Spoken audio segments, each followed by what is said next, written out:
right now, you are carrying a 3,000-year-old crime scene right in your vocabulary. Which is, pretty wild thing to think about. It really is. Because if you were to open up your text messages or your work emails at this exact moment, I guarantee you would find half a dozen words forged in ancient Greece. Oh, absolutely. And you probably used a word today that was born from an act of literal premeditated cannibalism. Yeah, we tend to treat the words we use every day like loose change in our pockets. Right. You just reach in and grab a handful. Exactly. You reach in, you grab a handful of syllables to buy a cup of coffee or send a quick update, and you don't really inspect the coins themselves. You just spend them. Right.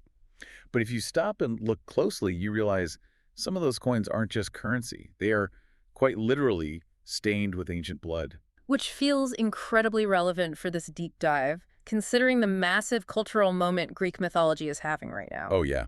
It's everywhere. You literally cannot open a browser or scroll through an entertainment feed without seeing something about Christopher Nolan's epic new movie. The Odyssey. Yes, The Odyssey. It is absolutely dominating the box office right now. It really is. And we sit in these dark, air-conditioned theaters, eating popcorn, watching gods and monsters on a massive screen. And, we think we are just observers. We think history is something safely locked away behind glass. Well, what's fascinating here is the illusion of distance. Right. We view these stories as just entertainment, but we are actively participating in them. The legacy of these myths, it isn't confined to the movie screen. It is living on our tongues. That is so true. We are speaking ancient history every single day. So let's look at that. Let's look at the invisible antiquity hiding in our everyday language. Because we toss around these well-known phrases at work or in relationships and sports without a second thought. We do. Like if an undefeated athlete suddenly loses because of a bad knee, we say they have an Achilles heel. Right, which is referencing the great Greek warrior who was invincible everywhere except the very back of his foot. Exactly. And that story survived because it perfectly captures this universal human condition, the idea that no matter how powerful someone is, there is always a hidden vulnerability. Or, if a CEO is incredibly successful, turning every startup into a billion-dollar company, we say they have the Midas touch. Which is another story that endured purely as shorthand.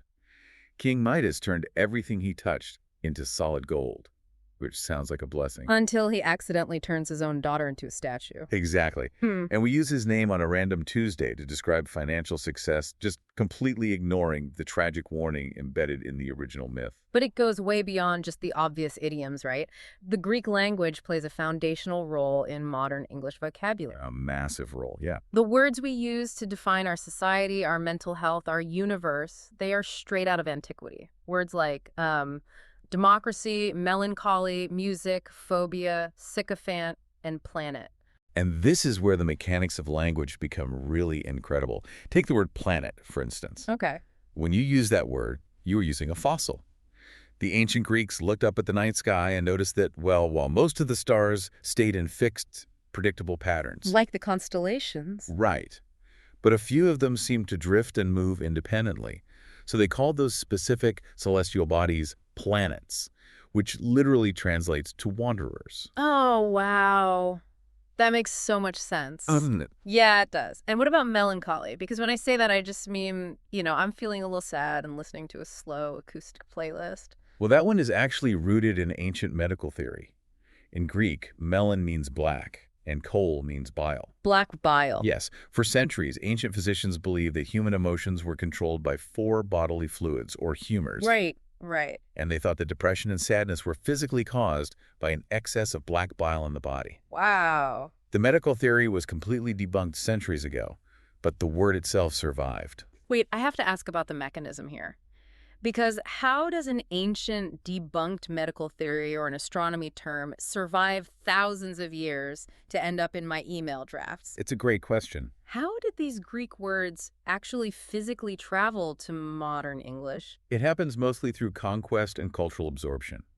When the Roman Empire eventually conquered Greece, they didn't just erase the Greek culture. They were obsessed with it. They adopted it. They absorbed it completely. The Latin language swallowed massive amounts of Greek vocabulary and philosophy whole. Okay, that makes sense. Then, as the Roman Empire expanded across Europe and eventually collapsed, Latin bled into Old French and various Germanic languages. So it's like a linguistic game of telephone spanning thousands of years. Exactly that. And the final step for us was in 1066. The Norman Conquest. Yes.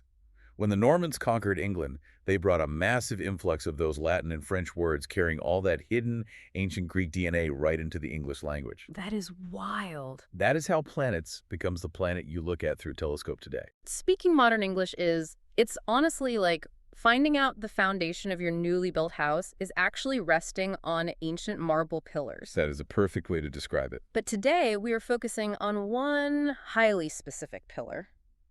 The star of this deep dive is the word tantalize. Yes.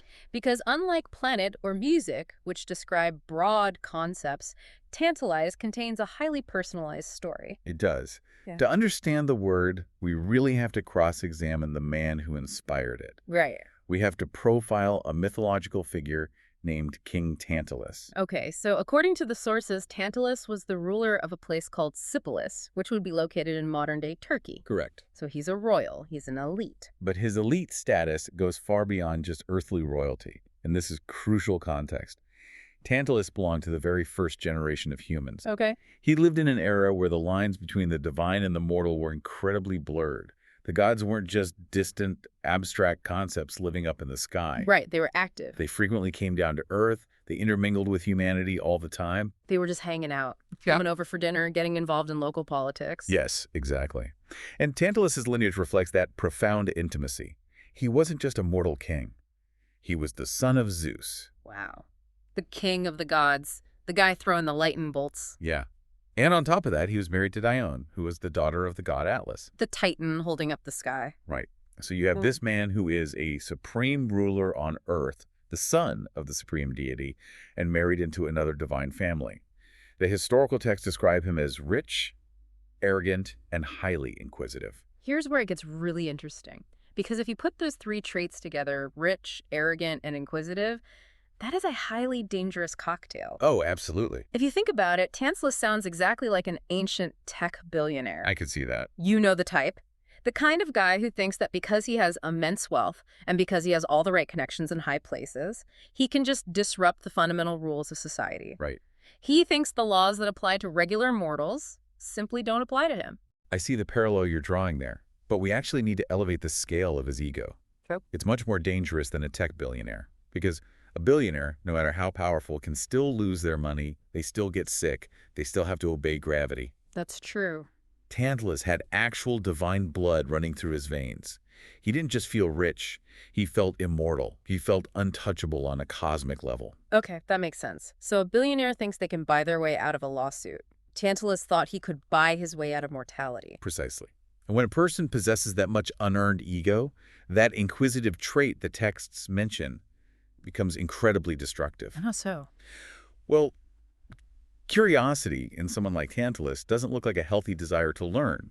It looks like a relentless desire to test boundaries, to see exactly what he can get away with. And that arrogant, untouchable mindset sets the stage for the defining event of his life. Tantalus gets the ultimate VIP invitation. The biggest one possible. He is invited to a feast at the absolute most exclusive venue in the cosmos, Mount Olympus. Which is huge. For a mortal, even a well-connected demigod, to dine at the home of the gods is the highest possible validation. Right. It was the universe essentially confirming that he belonged at the top table. But of course, he can't just eat his dinner and go home. He ruins it. He really does. The sources note there are a few varying historical accounts of how Tantalus earned the wrath of the gods at this dinner party, and they escalate wildly in severity. They do. Let's start with the mild version. So, in the mildest mythological accounts, his crime was essentially a massive breach of etiquette, just mere rudeness in the presence of his creators. Okay. The text suggests he was gossiping, maybe sharing divine secrets he overheard at the table with other mortals, or bringing petty mortal drama into a sacred divine space. Basically the worst dinner guest ever. Pretty much. But then we have the medium version of the story. In this account, Tantalus attempts to steal ambrosia. Now, ambrosia is the literal nectar of the gods. It is the divine sustenance that grants immortality, and it belongs strictly to the pantheon. Right, humans aren't supposed to have it. Exactly. For a mortal to consume it without permission was a supreme violation of cosmic law. So in this version, he's basically sneaking into the divine pantry, trying to pocket the good stuff to take back down to Earth to share with his mortal friends. It's pure theft. But then, well, we get to the extreme version. And honestly, this is one of the darkest things I've ever read in mythology. It is brutal. According to this account, Tantalus goes to the feast with a specific plan to test divine omnipotence. To do this, he murders his own son, a boy named Pelops. Yeah. He chops the boy up, cooks the meat into a stew, and serves it on a platter directly before the immortals. It is a staggering escalation. Okay, let's unpack this. Oh, wait, I have to stop you there. Sure. Why his son? If he just wants to trick the gods with a fake meal, why not chop up a goat or, I don't know, a wild boar? Cover it in a heavy sauce. Right. Cover it in sauce and tell the gods it's a rare delicacy. Why jump straight to premeditated cannibalism of his own flesh and blood? Well, because if he serves them a goat and they discover it, the stakes are simply too low. Gives us be annoyed. Exactly. They might just laugh at him or punish him mildly for a bad joke. Tantalus needed to create an unsolvable moral paradox. Unsolvable how? By serving his own divine bloodline, he was forcing the ultimate test. If the gods eat the stew, they consume mortal, forbidden flesh. They commit an abomination, and more importantly, they prove they are not all-knowing. They prove they can be fooled by a mortal. And if they don't eat it? If they spot the deception before taking a bite, well, they prove their omnipotence.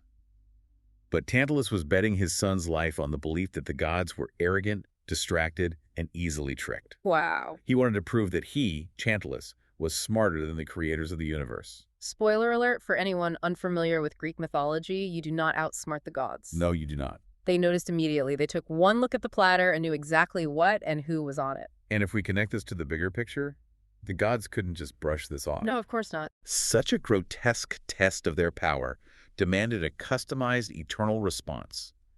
They had to make an example of him that would echo through the ages. Which means Tantalus is banished from the mortal realm. But they don't just kill him, right? No, because death is a mortal consequence.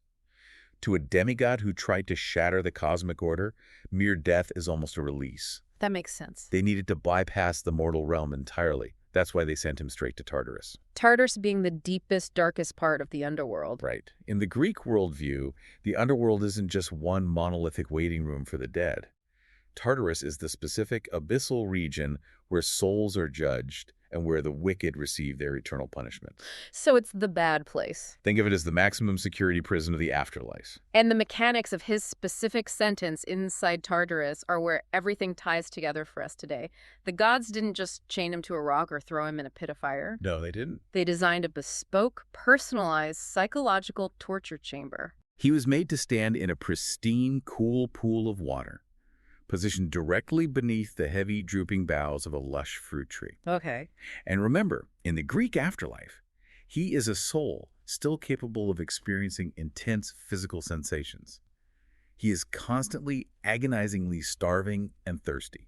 But the catch, the brilliant sadistic catch, is that whenever the thirst became too much and he stooped down to drink the water he was standing in, the water would mysteriously decrease. It would just recede. Right. It would recede and flow away into the dry earth, vanishing just a millimeter before his lips could touch it.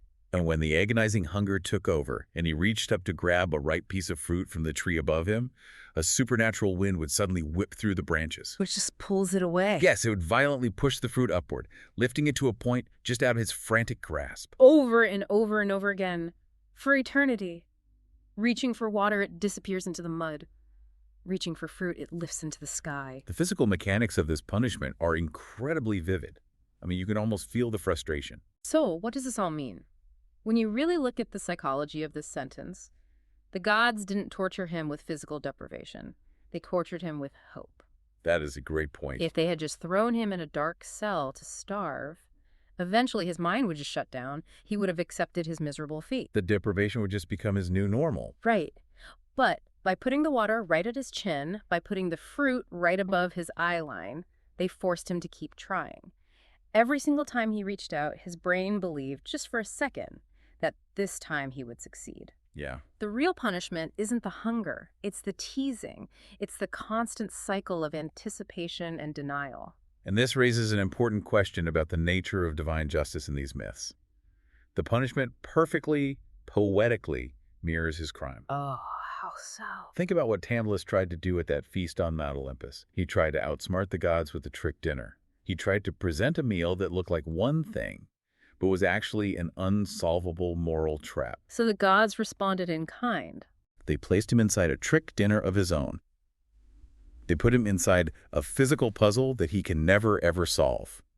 He tried to serve a deceitful feast, and now he's the victim of a deceitful feast for the rest of time. His ambition was his downfall. And that poetic justice brings us directly to the Merriam-Webster dictionary sitting on your desk right now. It does. Because if you look up the modern English definition of the word tantalize, it says to tease or torment by, or as if by presenting something desirable to the view, but continually keeping it out of reach. The literal mechanical description of his punishment inside Tartarus has become the exact definition of our modern verb. It's exactly the same. Every time we use that word, we're describing the wind pushing those branches away. We were describing the water sinking into the dirt. Just think about the incredible journey we just took you on over the last several minutes. We started with the glowing screens of a modern movie theater showing Kристофера Nolan's The Odyssey. And then we traveled back thousands of years to the shores of ancient Turkey, profiling an arrogant, untouchable elite who thought he was immune to the rules of the universe. We watched the evolution of language, seeing how the Roman Empire and the Norman conquest carried ancient Greek vocabulary across continents and centuries. We crashed the most exclusive, horrifying dinner party on Mount Olympus, witnessing a psychological experiment involving unspeakable cruelty. We descended into the absolute darkest depths of Tartarus to watch a bespoke torture chamber operate in real time. And finally, we landed right back in the palm of your hand. Right back to everyday life. In a word you might use to describe a dessert menu or a trailer for an upcoming movie or a promotion at work that keeps getting delayed. Because language is a living, breathing thing. Yeah. You are carrying ancient mythological history in your vocabulary every time you speak. It really is wild to think about. It completely changes how you view the act of communicating. You aren't just conveying information to a friend, you are invoking the ghosts of antiquity. You are keeping these ancient lessons alive. So, as we wrap up this deep dive, I want to leave you with one final provocative thought. Okay. Something to chew on the next time you send a text message or draft a quick email. I like this. If King Tantalus, this arrogant first-generation elite who thought he was smarter than the cosmos, if his one terrible choice immortalized him forever as a verb for eternal frustration, what modern blunders, scandals, or public figures might be cemented into our everyday vocabulary 3,000 years from now? Will the names of today's disgraced billionaires or corrupt politicians become verbs in the year 5000? Exactly. And more importantly, what ancient, unremembered story are we living out right now, hidden in the syllables of our own words without even knowing it? Next time you reach into your pocket for a word, take a second to look at the coin before you spend it.